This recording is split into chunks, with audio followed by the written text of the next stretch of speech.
हरिओम। सभी साधक भाई बहनों को मेरा हृदय से प्रणाम। आप सभी साधक भाई बहनों को दिल से धन्यवाद करती हूँ क्योंकि आप सबका प्यार, आशीर्वाद और सपोर्ट हमें मिल रहा है। ऐसा ही प्यार, आशीर्वाद और सपोर्ट सदा हमारे साथ रखना, ये हमारी आप सभी साधक भाई बहनों से विनती है।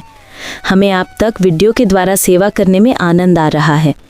आप सभी को फिर से बहुत बहुत धन्यवाद। आज का वीडियो आप सबके लिए बहुत ही फायदेमंद और ज्ञान देने वाला होगा, इसलिए वीडियो को पूरा देखना ताकि कुछ अच्छी बातें छूट ना जाए।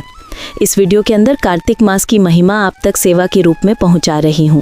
समय निकालकर आप इस वीडियो को ज़रूर सुनें और अपने और साधक भाई बहनों तक पहुंचाने की भी सेवा करें। आप सब साधक भाई बहन सेवा में सहयोग करेंगे तो ही ये जानकारी जन जन तक पहुंच सकती है और सब इसका लाभ ले सकते हैं।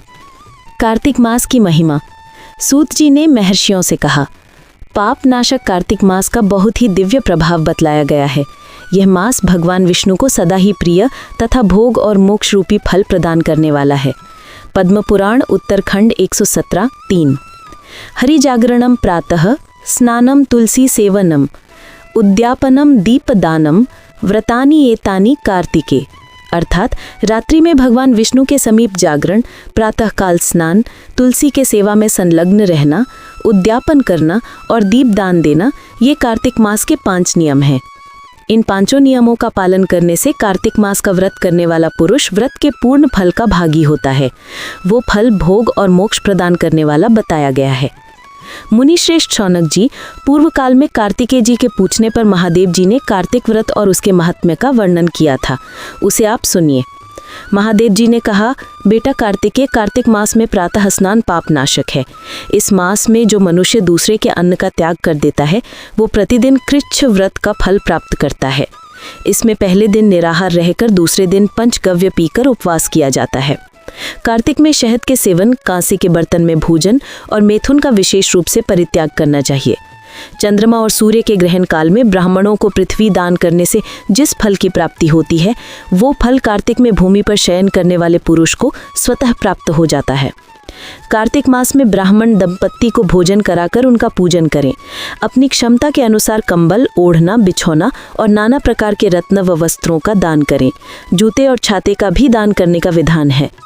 कार्तिक मास में जो मनुष्य प्रतिदिन पत्तल में भोजन करता है वो 14 इंद्रियों की आयु पर्यंत कभी दुर्गति में नहीं पड़ता।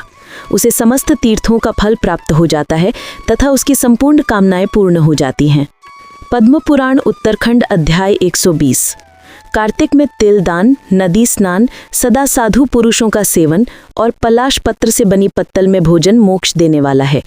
कार्तिक मास में मौन व्रत का पालन, पलाश के पत्तों में भोजन, तिल मिश्रित जल से स्नान, निरंतर क्षमा का आश्रय लेना और पृथ्वी पर शयन करना, इन नियमों का पालन करने वाला पुरुष युग युग के संचित पापों का नाश कर डालता है।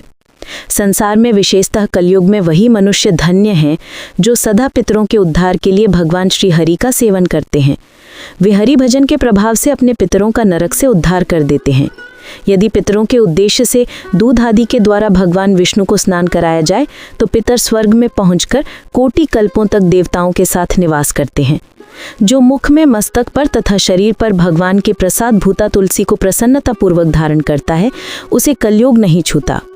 कार्तिक मास में तुलसी का पूजन महान पुण्यदायी है। प्रयाग में स्नान करने से, काशी में मृत्यु होने से और वेदों का स्वाध्याय करने से जो फल प्राप्त होता है वो सब तुलसी के पूजन से मिल जाता है। जो द्वादशी को तुलसी दल व कार्तिक में आंवले का पत्ता तोड़ता है वो अत्यंत निंदित नरकों में पड़ता है। जो कार्तिक में आंवले की छाया में बैठकर भोजन करता है उसका वर्ष भर का अन्न संसर्ग जन्य दोष यानी जूठा या अशुद्ध भोजन करने से लगने वाला दोष नष्ट हो जाता है। कार्तिक मास में दीपदान का विशेष महत्व है। पुष्कर पुराण में आता है, जो मनुष्य कार्तिक मास में संध्या के समय भगवान श्री हरि के नाम से तिल के तेल का दीप जलाता है वो अतुल लक्ष्मी, रूप, सौभाग्य एवं संपत्ति को प्राप्त करता है। यदि चतुर्मास के 4 महीनों तक चतुर्मास के शास्त्रोक्त नियमों का पालन करना संभव ना हो तो एक कार्तिक मास में ही सब नियमों का पालन करना चाहिए। जो ब्राह्मण संपूर्ण कार्तिक मास में कांस, मांस, क्षौर कर्म यानी हजामत, शहद, दोबारा भोजन और मैथुन छोड़ देता है वो चतुर्मास के सभी नियमों के पालन का फल पाता है। स्कंद पुराण नागरखंड उत्तरार्थ। सभी साधक भाई बहनों को विनती है कि यदि वीडियो अच्छा लगा हो तो वीडियो को लाइक ज़रूर करें।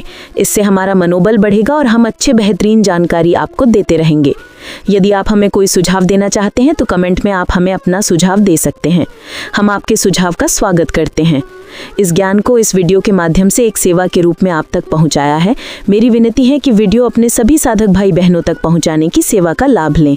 ऐसे ही और वीडियो सुनने के लिए चैनल को सब्सक्राइब करें। मिलते हैं अगले वीडियो में। धन्यवाद। हरिओम प्रभु जी। जय सद्गुरुदेव।